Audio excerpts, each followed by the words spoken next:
This week on the Retirement Quick Tips podcast, I'm talking about your money personality type and why it matters. According to Ken Honda, author of Happy Money, there are actually 7 distinct money personality types. Yesterday, I talked about some of the more difficult money personality types, the compulsives, compulsive spenders, savers, and money makers.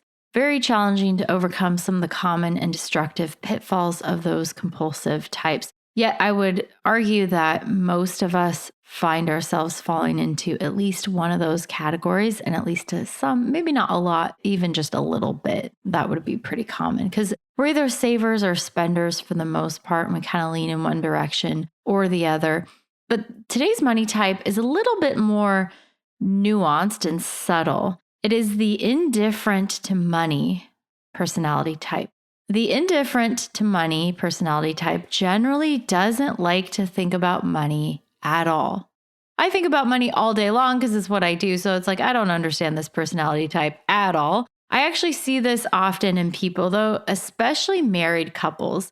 There's one spouse who handles all of the money decisions, and the other spouse is completely hands off. They like to just bury their head in the sand. They want zero involvement. They don't even want to know. They're happy to have little control or decision making, but also because it provides no responsibility when it comes to money decisions either. And the indifference can actually be a blessing because being unconcerned with money in general, that's very freeing. That can help you make better life decisions by keeping money in its proper place. You want financial considerations to be part of every important decision you make, but sometimes people give it too high of importance when they're making decisions. And so the indifferent to money can usually put money in its proper perspective, but sometimes one of the pitfalls is that because they don't think about money at all, they might make decisions that are bad financial decisions because they weren't thinking about that aspect of whatever decision they had in front of them. Where the indifferent to money personality type can also be problematic and lead you astray is if the indifference is either accompanied by irresponsible spending or shame and guilt. I find that many of these money type personalities are people who actually grew up with money. And if they've always had money, if they've always had nice things, vacations at really nice hotels and like Instagram worthy places, they're in a better position to understand that those things actually don't buy happiness. So in many cases, they shrug their shoulders when it comes to money because they actually know the truth.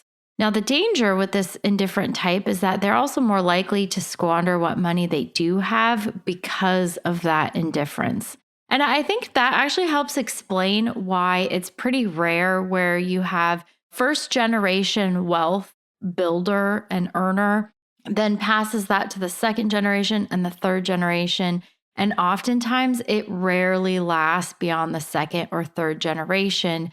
I think the indifferent types that come from money and having money growing up, because I don't think I've ever met or encountered someone who grew up poor who was indifferent to money. It's usually the opposite. So pay attention to that. Future generations in wealthy families simply aren't as motivated as the first generation to work hard, to save, to invest like their predecessors. And sometimes because of that just sort of indifference, shrugging your shoulders to money, it can lead to poor financial decisions as well. So if you are expecting a large inheritance, if you are part of the second or third generation wealth and you feel this indifference to money, you want to be really careful about that the indifference doesn't lead you to make poor financial decisions. All right, that's it for today. Thank you so much for listening. My name is Ashley Michike, and this is the Retirement Quick Tips podcast.